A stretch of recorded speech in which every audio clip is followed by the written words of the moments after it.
All right. You know what? I said in the last video that I replaced the front shocks. I have not done that yet. I replaced the rear shocks because the old ones were frozen solid on there and I had to basically cut them off, but I have not replaced these front ones yet because I'm lazy and I had already had the ground control coilovers. These are actually bad shocks too, but whatever. So now I am taking off this lower ball joint. As you can see, also I didn't take the rotor off because it was stuck and I didn't feel like taking it off. And broke that loose and I'll try to get that out. I don't have a ball joint press, so I'll probably have to go rent one of those. But I have on order the Hyundai Sonata ball joints that I'll be putting in there. You can see this boot is trashed. It's still hot? Yeah, a little bit. It actually springs back decently, but yeah, it's nothing great. Might as well replace it while I'm here. Just kidding, it was just the rubber boot that was making it spring back. Look at that.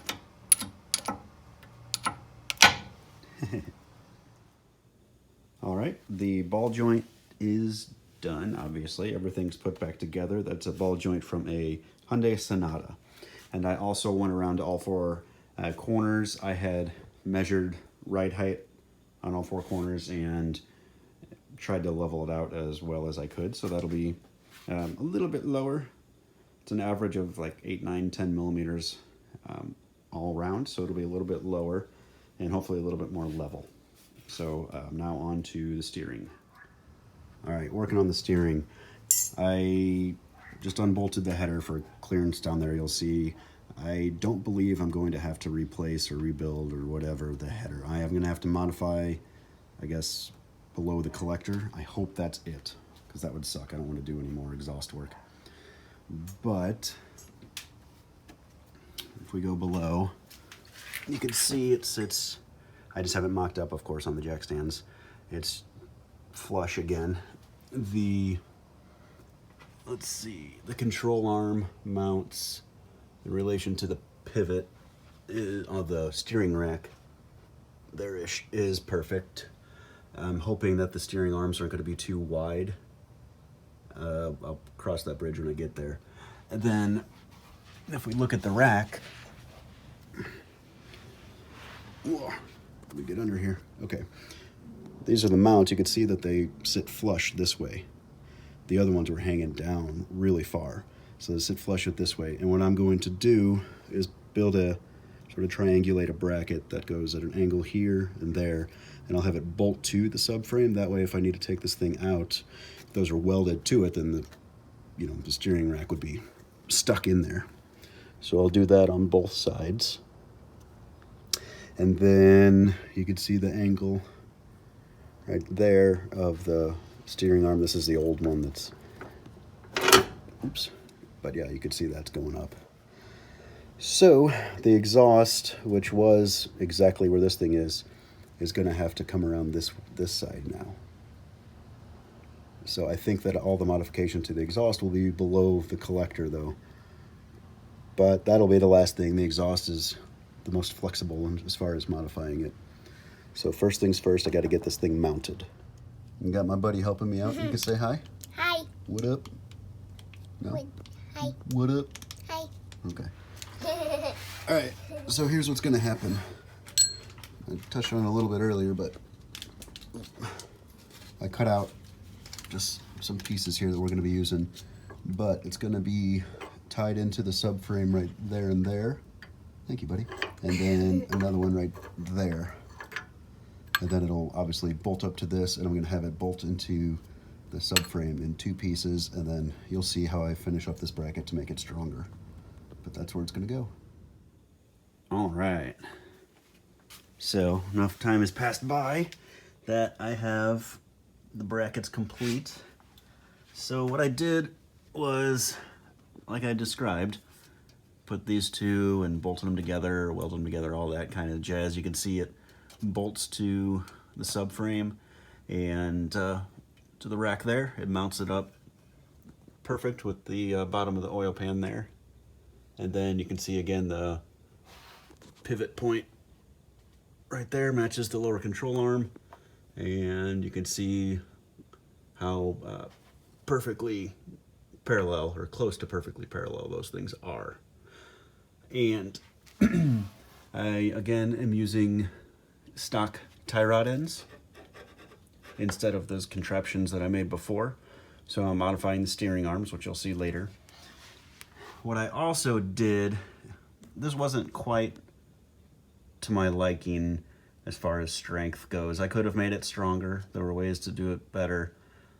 A lot of things that I've done after the engine was already in here and running, it's kind of hacked up a little bit, because whenever I pull the engine back out, I'll have to clean everything up. But those mounts are looking pretty decent and they're pretty solid. But I also made a bracket right here coming down from the motor mount to the top of the steering rack. So that's mounted as well. All right, I have finished up this steering shaft. It's perfect. Again, steering rack from a 2008 Mustang. It came with that joint, and I just modified the steering shaft that I already had, chopped off the end of it, and made it fit inside here. Just basically had to be cut into a rectangle, pretty simple. I also, you can see this little screw right here. I drilled a hole through it for just sort of a set screw so it can't back out. And then this is part of that stock thing. It just clamps it in there. So that is perfect. I had to notch off a little bit here whenever, like I said before, next time I have to pull the engine out for whatever reason. I've got a lot of tidying up to do because I did a bunch of stuff with the engine already in here. So I got a lot of tidying up to do on that. But there you go. So now the rack is mounted, the steering shaft is complete. I'm working on the two steering arms, and what I did was I'm using my existing steering arms. I was going to, so I have the ability to move the steering arms further outward, which will give me some positive Ackerman. Right now it's parallel, but even being parallel is pretty good for what I'm doing here. But I have the ability to do positive Ackerman, but for the sake of speeding things up, which is kind of ironic that I say that, I'm using the steering arms that I already created. And in order to fit those tie rod ends, they're tapered, right? They've got a 7-degree taper on those tie rod ends instead of those, what are those called? The ones that I had before. I can't think of what they're called. But those just required a straight bolt. So what I did here was I just chopped off the factory steering arms off the back of the hub, right? See this little nub right there? That had the mounts for the tie rod ends on there. So I just chopped that off, and I'm gonna, the reason why I chopped that off is because that's the taper, okay? That's the taper I need. And I'm going to round this out and make this basically just an insert, a little sleeve. Then I'm going to drill a hole through the steering arms that I made, slide this in there, weld it in there, and then it basically converts my stock my steering arms to a tapered steering arm, and then I'll just use it from there. So that's what I'm doing next. All right, so I scrapped the idea of that sleeve, taking the tapered sleeve off of the stock steering arms and cutting that out and using that as sort of an insert to my original, well, to be honest, fugly steering arms. But what I did was I bought one of those fancy tapered reamers. This thing was like $70, and it's got a 7-degree taper. And then I drilled a hole in these ugly things. That is with that reamer. And then now it will accept factory style tie rod ends. Again, with this new setup, I have the ability to extend the steering arms and wider so that I could actually get some positive Ackerman. Right now I have parallel Ackerman, and I'm just going to leave it at that for now. So I just drilled these out to accept these, and then that goes through, and then yeah, that's that. So these are done enough. I'm not going to, they're really ugly, but they're functional, and I don't feel like making new ones. So that means steering rack is mounted, steering shaft is done. I'll mount these, and then the steering arms will be done. So then all we have left is, for the steering side of things, is to get the power steering pump going. And I have ordered a universal power steering adapter LS swap kit thingy, and it just comes with a whole lot of different fittings, and amongst these fittings are the fittings that I need. So I've already done the research, and I know that included in here are fittings that I need for my swap. And then it's just got high pressure line in there, and you basically create your own lines here. So for once I hopefully did something, took the easy route. So then I'll just have to bolt up the Corvette power steering pump,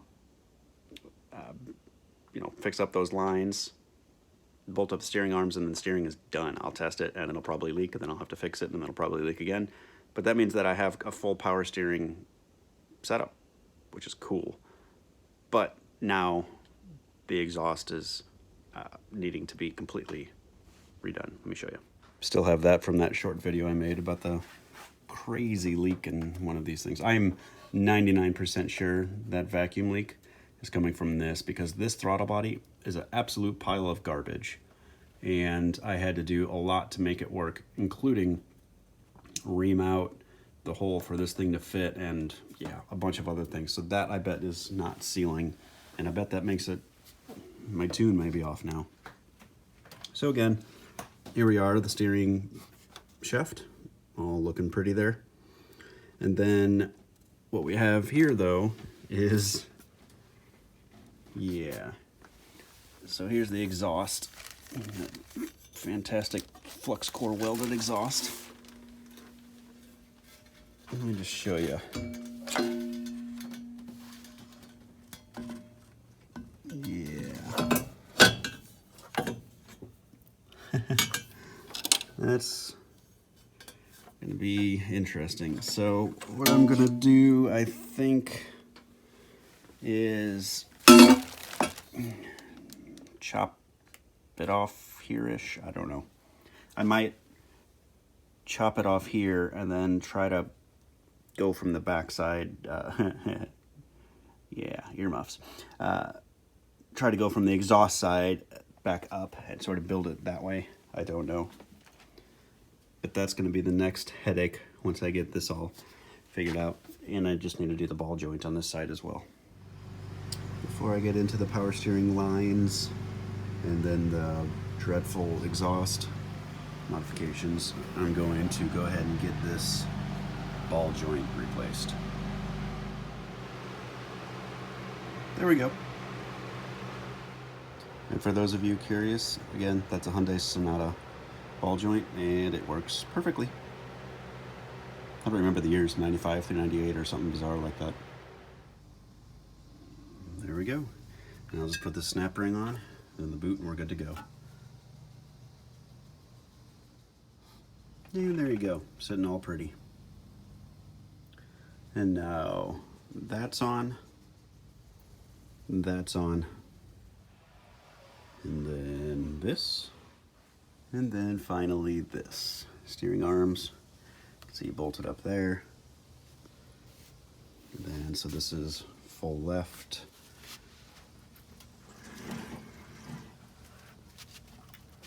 There's full right. And yes, I'm missing a lug. But there you go. I'll do the same thing on the right, and then it's lines time. All right, so as you saw, this side is all done. And as I'm making my way over there, so all I have to do on this side is bolt everything up. Everything's completed, so I just need to bolt everything up, make sure the steering rack is, you know, the centered, steering left to right is centered, and then plummet, and then exhaust, and I'm good. Now, I'm going to do a little side rant here. So I did a short video on a bad vacuum. Like, it was awful, awful, awful. And I got that fixed, so I'm going to go on a rant here about this absolute pile of garbage intake manifold. So this is one of your eBay sheet metal, whatever they call it, fabricated intake manifolds, and I got it solely for the reason of it looking cool. I don't like the stock LS1-ish plastic intake manifolds. When you look at the fast intake and everything, they are really, really functional. They're very good. They make big power, but I just wasn't a fan of the way it looks. So I got this thing because it looks a little cooler. This is the low rise. I got that for hood clearance, but after measuring it, I actually have plenty of clearance that I could have gotten the taller one, which would have been better for sort of low and mid-range torque, but that's okay. It looks good, right? So let's talk about how much of a pile of garbage this is. So the IAC, inlet air control thingy, I had to bore out the hole that it was going into. It wasn't even close. I had to bore out the hole that I was going into, and then the bolt pattern, or whatever, the width wasn't right here, so I had to slot the end of this to get that to fit, and then it still didn't seal correctly, so I just put an O-ring, a very slim O-ring in there. So now that's sealed. So I had to bore the heck out of that. That was fine. The throttle blade, you could see I had to grind that in order for that to clear. It was going like right here, then stuck, and then pop, because it was so bad. I had to grind it away from itself. This line, the crossover line here, you can see it's running into itself.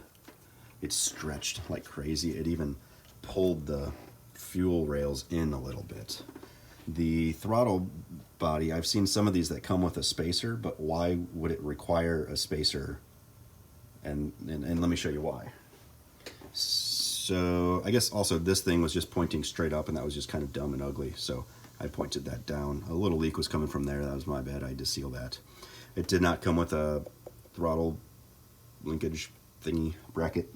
That's okay. You can't necessarily expect that. So I made that one.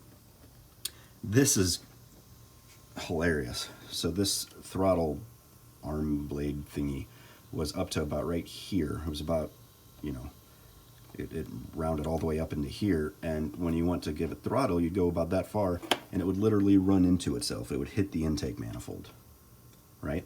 So I chopped off about that much just so that I could go wide open throttle without it running into itself. And again, some people have spacers on here, but why would you even sell this as a kit if you required a spacer? That was really dumb. But so that worked. And it's still grinding a little bit. But what else? Fuel rails fit fine-ish. The flanges sealed fine-ish. This is the low-rise one, and then there's vacuum ports back here on the bottom, and they literally ran into the volley cover or whatever is underneath it. It ran into the engine, the nipples that stuck out. So it's like, okay, so I chopped those basically in half, and then there's like this much room, so I've got a vacuum line coming off it that's like a 90-degree because the stupid thing doesn't fit underneath there. Poor design. It shouldn't have been on bottom. It should have all come off the back.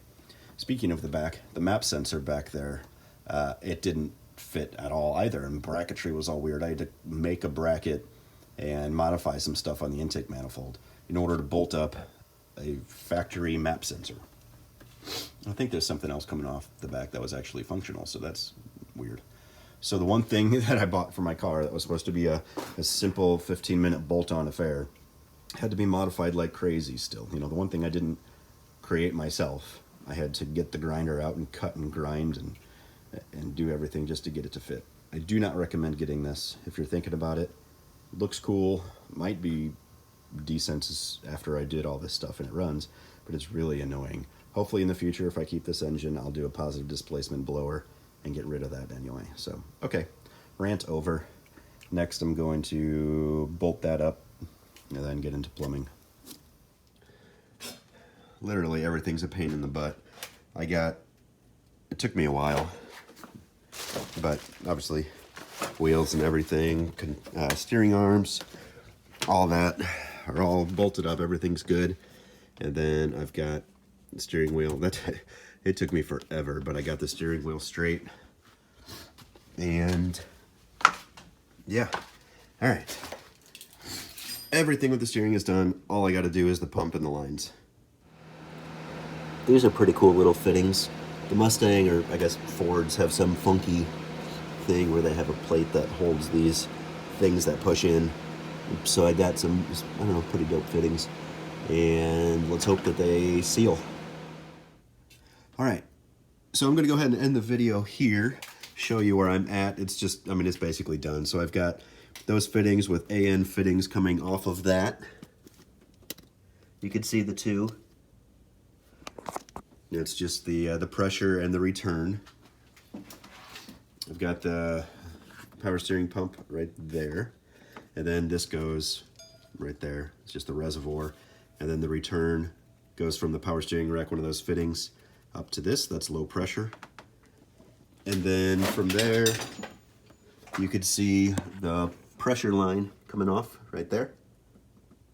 And then I just got to cut these lines, these power steering lines to length, and connect the two, and we're done. So there we go. All right, I'm gonna go ahead, like I said, end the video here.